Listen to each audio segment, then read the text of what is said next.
Oui, merci Monsieur le Président. Je resterai aussi sur la délibération et pour rassurer Monsieur Carignon, je crois que nous avons 2 délibérations qui porteront sur le commerce.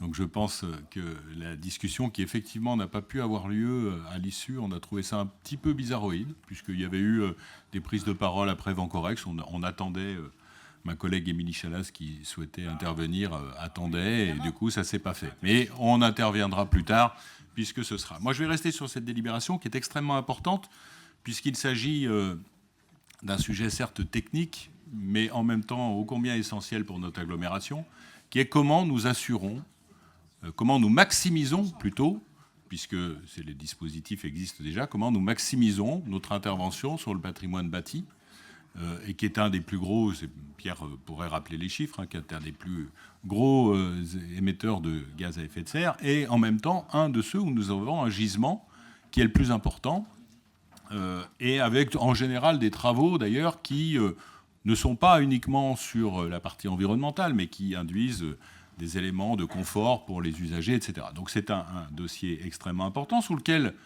je sais qu'il est de bon ton dans cette Assemblée souvent de critiquer le gouvernement, sur lequel, je crois, le vice-président pourra le confirmer, les aides de l'ANA sont importantes et sont en augmentation. Donc nous avons ici un gisement qui est intéressant. Donc pas du tout de remise en cause sur le fond. La question qui nous est posée finalement, c'est comment est-ce que localement nous maximisons ce dispositif. Il y avait 2 choix en fait. Il y avait un choix, et d'ailleurs ça a été expliqué lors des réunions préparatoires. Il y avait le choix qui, je crois, a été fait par un certain nombre de métropoles, je ne sais pas combien, mais enfin bon, voilà, qui était de dire on ne va pas labelliser notre propre outil MAR, on va rester dans le rôle de conseil et on va orienter vers des mares privées. Puis il y avait un deuxième choix qui était celui de dire, et qui là aussi est fait par un certain nombre de métropoles ou d'agglomérations, qui est de dire, ben non, au contraire, on va prendre nous-mêmes cette mission et on va utiliser notre outil, qui porte différents noms, ici c'est l'ALEC, et on va utiliser notre outil pour remplir ce rôle. Les 2 choix sont respectables, et il n'y a pas du tout d'enjeu à dire l'un est forcément meilleur que l'autre. Nous pointons quand même 2 risques sur le choix qui est fait. Le premier risque, c'est que, bien évidemment, quand on rentre dans un parcours d'accompagnement, la première des démarches, ça va être de voir l'ALEC pour le conseil, etc. Et lorsqu'on est engagé dans le parcours, il est bien évident qu'à un moment où on vous dit, ben voilà, alors il vous faut un MAR, puisque c'est la loi. C'est effectivement la nouveauté de la loi, qui à mon avis est une bonne chose d'ailleurs, qui est d'avoir un accompagnateur qui prend en charge le suivi du dossier financier et puis aussi technique. Au moment où on vous dit il vous faut un MAR, si vous avez été accompagné par votre conseiller ALEC pendant toute la durée, il y a gros à parier quand même que vous allez dire, sauf si ça s'est mal passé, et on espère que ça s'est bien passé, vous allez dire bah, je continue avec vous. Bon, donc il y a quelque part quand même une petite rupture de concurrence avec le privé. Si tout le monde, s'il y a suffisamment de dossiers pour tout le monde, on va dire que c'est pas très grave, à la limite ça se répartit. Si par contre il n'y a pas suffisamment de dossiers pour tout le monde, on peut craindre que finalement le privé dise attendez, à un moment donné c'est bien gentil, mais vous faites notre boulot là. Et donc on peut craindre que peut-être un certain nombre de partenaires privés, alors certains, ce sera très bien parce que ils n'ont pas forcément la philosophie qui va avec l'accompagnement de la rénovation. Voilà, on peut se dire qu'effectivement, il y a des grandes enseignes commerciales qui se sont mises sur le marché et dont l'objectif est avant tout de vendre leurs produits. Donc, bon, s'ils ne sont pas choisis, on va dire que ce n'est pas plus mal, on ne citera pas de nom.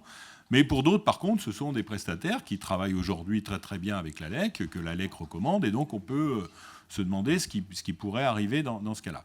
Et puis le deuxième risque que nous pointons, qui est un risque qui nous semble également important, qui est celui, parce que quand même, le MAR, ce n'est pas uniquement le dossier d'accompagnement financier, c'est un dossier d'accompagnement technique, donc ça va demander du travail à notre agence, et je ne dis pas que nos conseillers vont forcément choisir la partie rémunératrice, d'ailleurs je crois qu'elle est calculée vraiment au plus bas, donc c'est pas histoire de faire de la marge, mais enfin, on va avoir quand même à un moment donné un problème de charge de travail pour nos agents. Et donc on peut se demander si... c'était les craintes qu'exprimaient un certain nombre de collègues dans le groupe, c'est que, bon, peut-être que la LEC pourrait, à terme, être conduite à alléger un petit peu les parties conseils, notamment aux collectivités ou aux usagers, et puis se recentrer sur cette partie un peu plus rémunératrice, et que donc on ait des délais qui s'allongent, par exemple, pour le renseignement aux usagers, qui est quand même un point très important, parce que c'est le doigt mis dans l'engrenage. Si on ne met pas ce doigt dans l'engrenage, on ne fait pas le dossier de rénovation. Et donc il faut vraiment que la personne, lorsqu'elle a l'idée en tête, elle puisse avoir un conseiller rapidement et que le conseiller, en quelque sorte, puisse la cranter. Voilà. Donc nous, on n'est pas... on est un petit peu dans l'expectative. C'est pour ça qu'on va s'abstenir sur cette délibération, parce qu'on n'est pas sûr que le choix qui a été fait soit le choix qui est le plus pertinent pour massifier la rénovation.